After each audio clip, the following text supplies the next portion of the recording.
이야기에 있는 클래식 음악 세계로 안내합니다. 정태양의 클래식이 빛나는 순간. 들을수록 좋아지는 클래식 음악, 재미있게 듣고 더 친해질 수 있습니다. 오늘도 클래식 음악 세계로 우리를 안내해줄 피아니스트 정태양 선생님 출연해 주셨습니다. 안녕하십니까? 네, 여러분 안녕하세요. 피아니스트 정태양입니다. 한 주 동안 어떻게 지냈습니까? 저는 예술의 전당 오페라 극장에 다녀왔어요. 왜 다녀오셨습니까? 우리 정경 교수님께서 이토 히로부미로 이제 열연을 하시는 모습을 보러 오페라 도산을 관람하고 왔어요. 그 많이 공연 끝나고 저희가 만났는데 만났죠. 우리 선생님 많이 웃으시더라고요. 아니요. 아니 너무 이렇게 뿌듯한 마음에 웃었고요. 우리 정경 교수님 너무 멋있었어요. 이 무대 장치와 또 의상과 노래와 이 모든 게 너무 잘 어우러진다고 생각했었어요. 그 제 성격이랑 잘 맞는 것 같죠, 이토랑. 카리스마가 어마어마했어요. 순간 지금 얘라고 할 뻔하지 않았습니까? 아니, 처음 안 걸려드는데. 저 처음 등장하실 때도 나오셨다 이러면서 우리 태양 선생님 와주셔서 아주 힘이 됐습니다. 고맙습니다. 자, 오늘 소개해 주실 곡 어떤 곡입니까? 네, 오늘은 로드리고의 세레나타 협주곡을 소개해드리려고 합니다. 오늘 이 곡 가져오신 이유가 있나요? 로드리고 하면 기타 곡의 대명사고 네. 아랑회지 협주곡이라는 정말 대작을 남긴 분인데요. 네. 오늘은 일단 하프라는 악기를 여러분들 들어보시면 흥미로우실 거라고 생각했고 또 이 로드리고라는 작곡가의 감동적인 스토리도 소개해드리고 싶었어요. 예, 로드리고. 저는 솔직히 로드리고 이 작곡가 제 방송에도 워낙 많이 소개해서 알고 있지만 네. 솔직히는 저는 로드리고 하면은 이 돈카를로의 로드리고가 자꾸 생각이 납니다. 그렇죠. 다른 오페라의 주인공으로도 이 로드리고라는 이름이 있거든요. 예, 로드리고라는 이름 솔직히 많습니다. 그렇죠. 자, 로드리고 어떤 작곡가입니까? 네, 작곡가 호아킨 로드리고는 스페인 사람인데요. 네. 20세기를 대표하는 작곡가 중 한 사람입니다. 아하. 기타 협주곡의 대가로 널리 알려졌고요. 말씀드렸듯이 가장 유명한 곳이 아랑회즈 협주곡입니다. 1901년 11월 22일에 스페인의 항구 도시 사군토에서 태어났고요. 그런데 너무 안타깝게도 4살이 되던 해에 디프테리아에 걸렸는데 그 후유증으로 전혀 앞을 볼 수 없는 전맹 상태가 됩니다. 이런 심각한 시각 장애를 가지고 있었음에도 놀라울 정도로 음악적 성취를 이뤄냈죠. 그러면 아예 안 보이는 겁니까? 아예 안 보이는 상태였고 제가 로드리고에 대해서 공부를 하면서 작곡가가 귀가 안 들리는 베토벤처럼 그런 것도 너무나 힘들지만 눈이 안 보이는 것도 사실은 작곡가에게는 치명적인 일이라고 할 수 있을 것 같아요. 이 받아들이기가 참 어려웠을 것 같은데요. 이 로드리고가 나중에 회고하기를 시력을 잃은 것이 오히려 음악으로 이끌었다라고 말을 했습니다. 그리고 로드리고의 딸 체칠리아의 말에 따르면 이 로드리고가 시각 장애가 자신을 음악으로 이끌었고 더 풍부한 내면의 세계를 주었고 그것이 없었다면 음악가가 되지 않았을 것이라고 말했다고 합니다. 그래서 이런 증언에서 보다시피 로드리고가 이런 빛을 시각을 상실한 그 순간부터 소리로 세상을 보기 시작했던 것 같습니다. 말소리, 새소리, 노랫소리 그리고 거리의 소음들 이런 모든 것들이 이 로드리고에게는 귀가 눈의 감각까지도 대신하고 음악이 감정의 언어가 된 것이 아닐까라고 생각합니다. 하지만 너무 어린 나이에 시각장애를 갖게 됐으니 정말 힘들었을 것 같은데 배움의 과정도 쉽지 않았겠어요. 사실 음악을 배운다는 것도 저희가 책을 통해서 많이 접하거든요. 네. 그러니까 악기를 손끝으로 연주하고 뭐 노래하고 이거를 떠나서 저희가 공부하는 모든 이론서들이 다 활자로 되어 있고요. 네. 그리고 또 수학 문제처럼 문제를 풀어봐야 되는 그런 방법도 음악 속에는 있거든요. 그래서 이 로드리고도 어려움을 겪었습니다. 처음에 발렌시아로 이주해서 시각장애 아동을 위한 학교에 다녔고요. 이때 자연스럽게 문학과 음악에 몰입을 했다고 합니다. 그리고 로드리고는 눈으로 읽는 대신 마음으로 듣는 방식으로 세상에 대해 배워나가고 음악적인 감각을 키워갑니다. 문학과 음악에 몰입하게끔 도와준 인물이 혹시 있습니까? 자료들을 보면요, 이 로드리고가 볼 수 없었기 때문에 악보라는 것을 어떻게 만들어내는가에 대한 문제가 있잖아요. 네. 그런데 로드리고의 악보를 필사를 해주고요. 시와 철학 서적을 읽어준 사람이 한 명 있습니다. 바로 라파엘 이바녟스라는 인물인데요. 네. 이 사람이 낭독을 해줘서 책을 읽었고요. 그리고 악보를 점자로 먼저 작성을 하면 라파엘 이바녟스가 필사를 해서 이야. 만들어 주었다고 합니다. 그래서 이 로드리고가 어린 시절에 음악적으로 문학적으로 세계를 갖춰 나갈 수 있도록 실질적인 도움을 준 인물이었던 거죠. 그리고 로드리고도 비슷한 생각을 했는데요. 라파엘은 나에게 없는 눈을 빌려주었고 또 하나의 심장이 되어 주었다라는 말로 고마움을 전하고 있습니다. 라파엘 이바니아스 아주 고마운 분이네요. 네. 이런 사람이 있는 것이 이제 로드리고가 음악가로서 시작할 수 있는 계기가 된 게 아닌가 싶어요. 좋습니다. 음악 공부를 시작한 건 언제부터였습니까? 네, 로드리고도 아주 어렸을 때부터 여러 가지를 접했어요. 네. 8살 때 이제 발성을 배웠습니다. 그러니까 목소리를 내는 방법이요. 어허. 그리고 피아노, 바이올린 공부를 했고요. 예. 16살에 화성학과 작곡을 공부하기 시작했습니다. 그리고 발렌시아에서 공부를 하다가 1927년에 프랑스 파리로 유학을 떠났고요.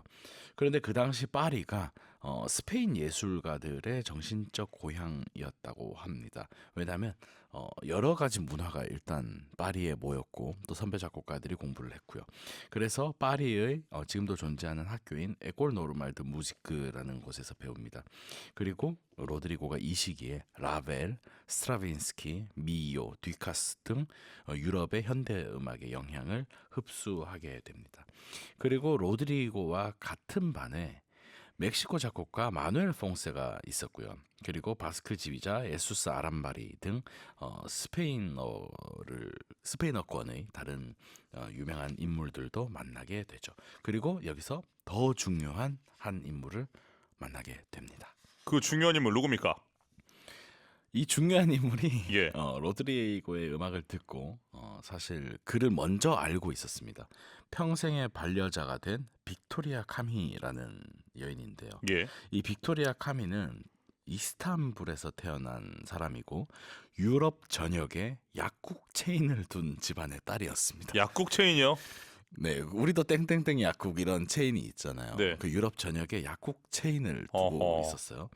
이 사람도 이 빅토리아 카미도 어릴 적부터 피아노에 재능을 보였고 예. 빈과 스위스를 거쳐서 파리에서 음악을 공부하고 있었습니다. 그런데 1924년에 가족 사업이 파산을 해가지고요. 하루아침에 모든 걸 잃습니다.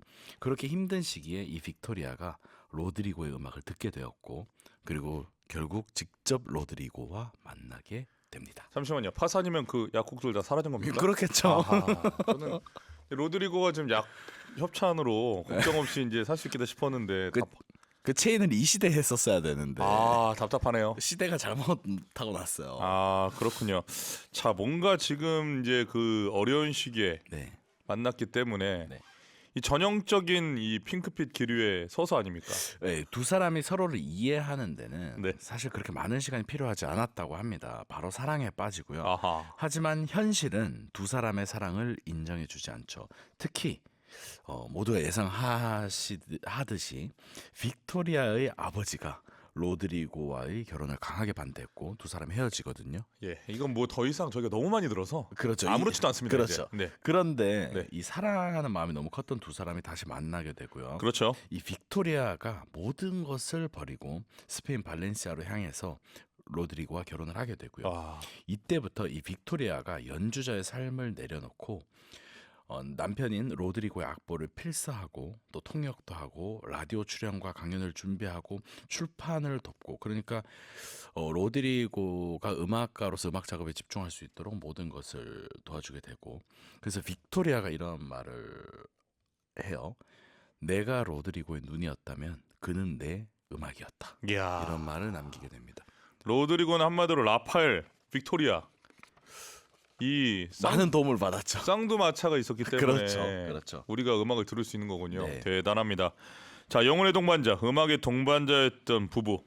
행복한 여정 오래 이어졌습니까? 네, 스페인에서 내전이 있었는데요. 네. 두 사람이 독일의 프라이부르크 숲속으로 피난을 가게 됩니다. 네. 로드리고와 이 빅토리아는 시각장애인 시설에서 생활하면서 음악과 언어를 가르치고 그리고 조용한 숲과 새소리, 고요한 시간을 배경으로 몇 편의 가곡을 쓰기도 하고요. 그런데 1939년에 아주 큰 고통이 두 사람을 덮쳐옵니다. 빅토리아가 임신 7개월에 아이를 잃었고요. 병으로 입원을 하게 되고 병원비 때문에 빅토리아는 어릴 적 부모님이 준 플레이엘 피아노까지 팔게 됩니다. 경제적으로 어려워지는군요. 경제적으로 많이 어려워졌죠. 그리고 병마와 싸우게 되는 일이 있는 거죠. 로드리고는 정말 힘들었겠는데요. 이 로드리고가 그런데 밤마다 피아노 앞에 앉아서 이제 연주를 했대요. 그러니까 로드리고의 마음도 얼마나 힘이 들었겠어요. 그리고 그 선율을 오늘 주제 음악인 세레나타 협주곡에서 들을 수 있습니다. 잠시만요. 피아노를 팔았는데 피아노를 어떻게 연주합니까? 그러니까 얘 있잖아 빅토리아. 네. 빅토리아가 부모님으로 받은 플레이엘 피아노는 그거는 팔고. 당연히, 왜냐면 그 플레이엘 피아노가 굉장히 좋은 브랜드거든요. 네. 나머지는 이제 가지고 있었겠죠. 그러니까 좋은 피아노는 팔고 약간 저렴한 피아노로 업라이트 정도는 가지고 있었지 않을까. 이거 웃으면 안 되는데 너무 슬픈 일인데요. 그 플레이엘 피아노는 사실 쇼팽이나 이런 사람들이 쳤던 브랜드거든요. 자, 로드리고의 세레나타 협주곡 언제 작곡됐습니까? 네, 1952년입니다. 전쟁과 상실 그리고 유산, 절망을 지나서 그들의 삶이 이제 마드리드에서 점차 안정을 찾아가고 있었습니다. 사랑스러운 딸 체칠리아도 태어났고 이 로드리고가 작곡, 방송, 강의 등 여러 일로 바쁜 날을 보냈는데요. 이 무렵에 동료 하피스트였던 여러분 하프를 하는 사람을 하피스트라고 합니다.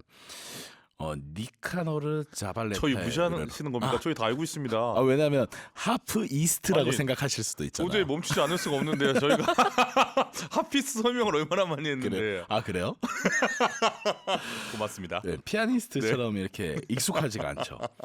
니카노르 자발레타의 의뢰로 하프와 오케스트라를 위한 협주곡을 작곡하게 됩니다. 어허. 오늘의 주제곡인 세레나타 협주곡인데요. 네. 이 곡이 로드리고의 삶을 통틀어서 가장 정제되고 가장 조용하고 그리고 따뜻한 정서가 흐르는 작품이라고 평가가 되고 있습니다. 이제는 고통을 말로 풀어낼 필요도 슬픔을 터뜨릴 이유도 없다. 함께 살아낸 하루를 악보에 담은 곡이라고 할 수 있겠습니다. 곡의 구성 설명해 주시죠. 곡은 여느 협주곡이랑 그렇게 차이가 나지 않게 세 악장으로 구성이 되어 있는데요. 각 악장은 단순한 음악 형식을 넘어서 이 로드리고의 삶의 흐름을 상징하고 있습니다. 첫 번째 악장은요, 거리로 나서는 젊은이들 그리고 하프가 기타처럼 리드미컬하게 연주가 되고요. 오케스트라가 거리에서 들을 수 있는 리듬들을 반영하고 있습니다. 이 장면이 젊은 시절의 빅토리아와 로드리고가 파리에서 걷던 거리일 수도 있고 또 딸 체칠리아가 학교를 가는 아침일 수도 있을 것 같습니다. 그래서 이 음악이 낭만적인 사랑이 아니라 삶의 동행자와 함께하는 평범한 하루의 시작을 그리고 있습니다. 그리고 두 번째 악장 인터메조는 가장 아름다운 순간이 말이 없는 침묵에서 온다라는 생각이 드는데 네. 두 개의 선율이 사랑하는 사람들의 시선처럼 교차하고 그리고 이 음악은 두 사람이 함께 앉아서 차를 마시거나 또는 말없이 저녁 햇살을 바라보는 장면 그리고 삶의 고요한 어떤 중심을 노래하는 것만 같습니다.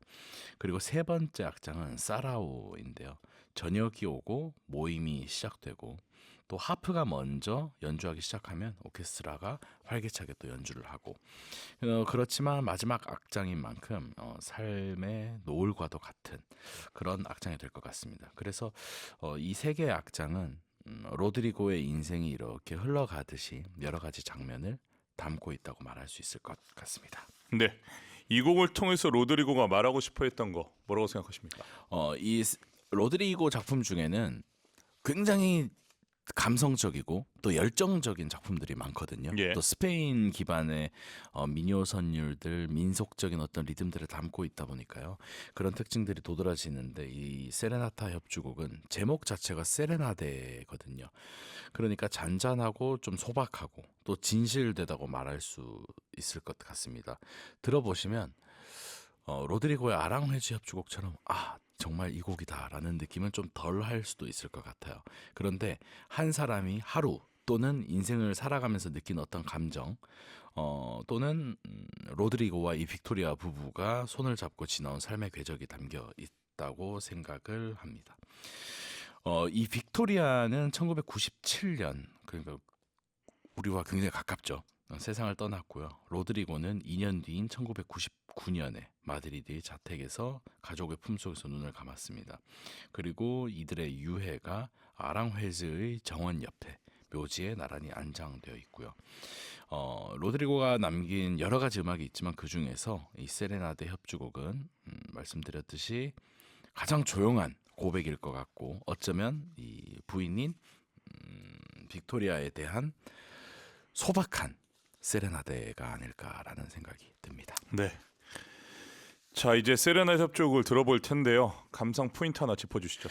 하프가 생각보다 여러분 그렇게까지 음량이 큰 악기가 아니거든요. 협주곡으로 악기는 큰데요. 네, 악기는 크잖아요. 근데 협주곡은 뒤에 오케스트라가 최소 20명에서 많게는 100명까지 되는 편성인데 이 경우에 하프 한 대가 오케스트라를 대적한다? 이게 사실 상상이 잘 안 되기도 해요. 그런데 이 로드리고가 그 오케스트라와 하프의 음향을 절묘하게 이렇게 밸런스를 맞춰 놓은 점. 그래서 여러분들이 들어보시면 하프가 노래할 때 그리고 오케스트라가 반주할 때 그 적절한 어떤 음향을 들으실 수 있을 것 같고 곡이 화려한 듯하면서 뭔가 되게 절제가 많이 되어 있습니다. 그래서 로드리고의 인생과 함께 이렇게 비추어서 들어보시면 좋을 것 같습니다. 지금 말씀을 들으니까 이 하피스트가 연주를 원활히 할 수 있도록 오케스트라가 탁 줄여주는 테크닉이 중요하겠네요. 그런 것 같아요. 왜냐하면 이 로드리고가 기타라는 악기에 익숙한 사람이었잖아요. 예. 사실 기타라는 악기도 음량이 그렇게 큰 악기가 아니라서 로드리고는 그 조절을 굉장히 잘하는 사람이 아닌가라는 생각이 들어요. 자, 여러분, 로드리고가 작곡한 곡을 얼마나 또 이 오케스트라가 절묘하게 맞추는지 우리가 유심히 들어보면 좋을 것 같습니다. 여기서 로드리고의 하프와 오케스트라를 위한 세레나타 협주곡 1악장 에스토니안티나를 하피스트 니카노르 자발레타와 에른스트 마르첸 노르퍼가 지시하는 베를린 방송 교향단 연주로 들려드리겠습니다. 로드리고의 하프와 오케스트라를 위한 세레나타 협주곡 1악장 에스투디안티나를 하피스트 니카노르 자발레타와 에른스트 마르첸 노르퍼가 지시하는 베를린 방송 교향단 연주로 감상하셨습니다. 자, 로드리고 세레나타 협주곡에 대해서 얘기를 나눴는데요. 기타 연주곡으로 잘 알려진 로드리고가 세상에 기타 연주를 잘 못했습니까? 그런 작곡가들 사실 되게 많거든요. 충격적인데요. 예를 들어서 쇼팽도 피아노를 진짜 잘 친 사람이었잖아요. 그런데 리스트. 쇼팽이 막 첼로 소나타가 진짜 너무 유명해요. 그렇죠. 근데 첼로 연주는 잘 못했고. 네, 첼로 연주 잘 못하고요. 피아니스트로서 위대했고 리스트도 마찬가지예요. 그런 만큼 이 로드리고가 스페인 배경을 가지고 있었잖아요. 이 스페인 사람들이 굉장히 기타에 대해서 잘 알았고 그런 동료들도 많고 그렇기 때문에 기타곡 잘 만들 수 있었죠. 리오 범성님 자세히 설명해 주셔서 고맙습니다. 태양님 보내주셨고요. 유영희님 오늘 선곡 귀가 녹습니다. 정클크 스윗. 이 귀가 녹는다라는 표현도 괜찮은데요. 하프 멜로디가 진짜 영롱하죠. 좋죠. 하프 사실 저희 음악가들도 하프 소리 들을 기회가 잘 없어요. 예전에 그 하프가 있으면 대학교를 그냥 들어갈 수 있다 이런 얘기가 있었습니다. 근데 그거 아니라고 하더라고요. 이제는 아니죠. 네, 이게 또 경쟁이 있습니다, 여러분. 어쨌든 저희도 하프 소리 듣기 쉽지 않거든요. 네. 그리고 하프 레퍼토를 막 찾아 듣기도 사실 쉽지 않은데 그래서 여러분들 오랜만에 한번 들어보시면 좋지 않을까 생각했습니다. 이나영님 김한기 화가 사모님처럼 내조를 잘하셨나 봐요. 멋진 아내시네. 빅토리아 이야기하시는 것 같습니다. 네, 이 빅토리아도 진짜 대단한 분인 것 같고 감동을 주는 스토리인 것 같습니다. 자, 오늘 또 이 비오는 날 덕분에 기타 선율을 좀 감상했습니다. 네, 이 기타에 이 작곡된 작품을 또 하프곡으로 들으니 네. 기타곡으로 또 듣고 싶은데 욕심이 좀 드는데요. 아랑회즈 협주곡 있잖아요, 여러분. 네. 로드리고의 예. 유튜브 아니 저기 방송에다가 이렇게 찾으시면 네. 여러 가지 음원들이 있을 텐데 그 곡도 사실은 기타를 위해서 작곡이 되었지만 또 하프로 편곡된 버전도 있고 그러니까 들어보시면 여러분도 굉장히 좋으실 것 같아요. 저희가 명확하게 얘기를 해드려야 될 것 같습니다. 네. 오늘은 하프를 위해서 맞아요. 편곡된 곡이고, 오늘은 하프를 위해서 작곡된 곡이고. 예, 작곡된 곡이고, 네. 이 작곡과 편곡 여러분도 다른 거 아시죠? 정확히 구분해 주셔야 됩니다. 그럼요. 또 나중에 저한테 뭐라 하실까봐. 자, 다음 주에는 어떤 작품입니까? 네, 다음 주에는 이제 피아노 곡으로 오랜만에 돌아가서 오호. 네. 그 사이에 피아노를 좀 외면하고 좀 많이 돌지 않았습니까? 여러 악기들 했어요. 예. 왜냐면 바이올린이랑 첼로의 두엣도 있었고 그리고 오늘처럼 하프 여러 가지 악기가 있었는데 오랜만에 이제 피아노 작품으로 여러분들 찾아뵙도록 하겠습니다. 그 나중에 보니까 태영 선생님은 지휘를 반드시 해야 될 것 같습니다. 왜냐면 이런 모든 악기를 섭렵했기 때문에 안 하면 안 될 것 같습니다. 저 역사적 책무라 생각하시고. 저 이번 달 말에 저기 데뷔입니까? 저희 줄라이 페스티벌 어디서 합니까? 저 대학로 예술가의 집에서 예술가 집 자주 가네요. 예술가의 집 저 좋아합니다. 제가 작년에 슈만을 주제로 줄라이 페스티벌에서 슈만 이야기 진짜 한 달 내내 듣느라고 그렇죠. 그냥. 네. 사실 이번 달 스트라빈스키거든요. 네. 근데 제가 정규 교수님한테 말씀 안 드렸어요. 왜 얘기를 안 했습니까? 지겨워하실까? 한 달 내내 스트라빈스키 다른 거 얘기할까 얘기했잖아요. 워커힐. 다른 것도 제가 지금 소개드릴 거는 있는데 네, 그건 나중에. 아니요, 제가 이제 클래식 위켄즈라는 페스티벌의 음악 감독을 맡아서 준비를 하고 있고 또 줄라이 페스티벌이라는 곳에서는 이제 스트라빈스키의 음악을 또 연주하거든요. 네. 그런데 이제 앙상블을 굉장히 소규모 앙상블을 제가 지휘하면서 몇 명입니까? 피아노 포함해서 8명이요. 오, 그렇군요. 예, 그래서 지휘하면서 이렇게 스트라빈스키의 성악 작품들을 연주할 예정입니다. 제가 감히 또 예상을 하자면 네. 한 15년 뒤에 서울시립교향악단을 지휘하지 않을까. 감사합니다. 바로 받았습니다. 이래야 됩니다. 그냥 감사합니다. 예. 지난주에 제가 이병욱 지휘자님 나오셨을 때 예. 말씀드렸거든요. 네. 이제 빈필 가야 되는 거 아니냐. 당연하죠. 그러니까 기겁을 하시더라고요.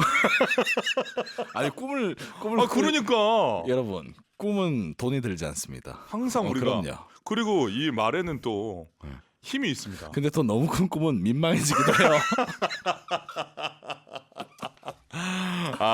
이병욱 지휘자님의 빈필 소식 기대하고 있겠습니다. 자, 우리 태양 쌤 보내드리면서 이제 음악을 들어야 되는데 한 주 동안 건강하시고 네. 다음 주에 뵙겠습니다. 네, 여러분 건강하십시오. 자, 그리그의 첼로 소나타 A단조 작품으로 30용 1악장 알레고로 아지다토 들려드리겠습니다. 첼리스트 다니엘 밀러 쇼트와 피아니스트 헤르베르트 슈흐가 연주합니다.